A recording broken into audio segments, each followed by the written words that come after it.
নমস্কার, আমি জয়ন্ত ঘোষাল বলছি। নির্বাচন সম্পন্ন হলো। এবারে এক্সিট পোলের ফলাফলের বন্যা। একটা গড়পড়তা ধারণা হচ্ছে যে বিজেপি ক্ষমতায় আসছে। বিভিন্ন সংস্থা বলছে, এখনো কয়েকটা সংস্থা করা বাকি আছে, কালকে আসবে।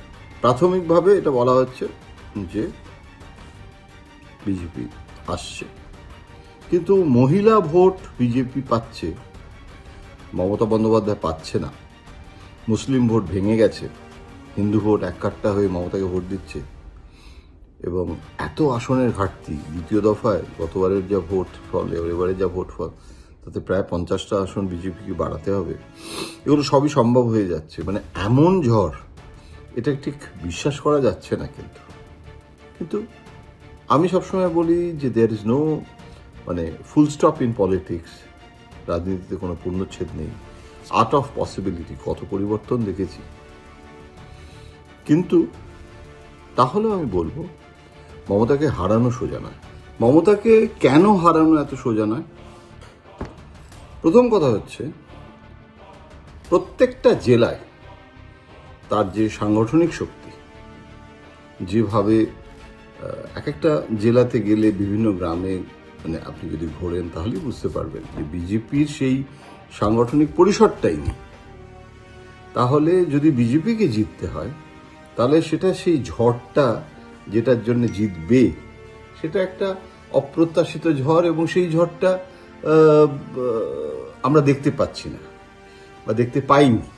এটাও হয়, রাজনীতিতে হয় না তা না, কিন্তু সেটা মমতা বন্দ্যোপাধ্যায় শুধু তো সাংগঠনিক শক্তি নয়। মমতা বন্দ্যোপাধ্যায় যে রণকৌশল যেভাবে করেছে, তার মধ্যে মমতার একটা রাজনৈতিক স্বতঃস্ফূর্ততা আছে, এবং সেই স্বতঃস্ফূর্ততার ভিত্তিতে মমতা রাজনীতিটা করেন। আবার অভিষেক বন্দ্যোপাধ্যায়, তাকে দেখা যায়নি, কিন্তু সকাল থেকে রাত্রিবেলা পর্যন্ত তিনি কাজ করে চলেছেন ক্যামাক স্ট্রিটে। সকালবেলা 10টা থেকে ধরে নেওয়া যায় রাত্রিবেলা অনেক সময় গোটা রাত গড়িয়ে গেছে ক্যামাক স্ট্রিটে কাজ করছে।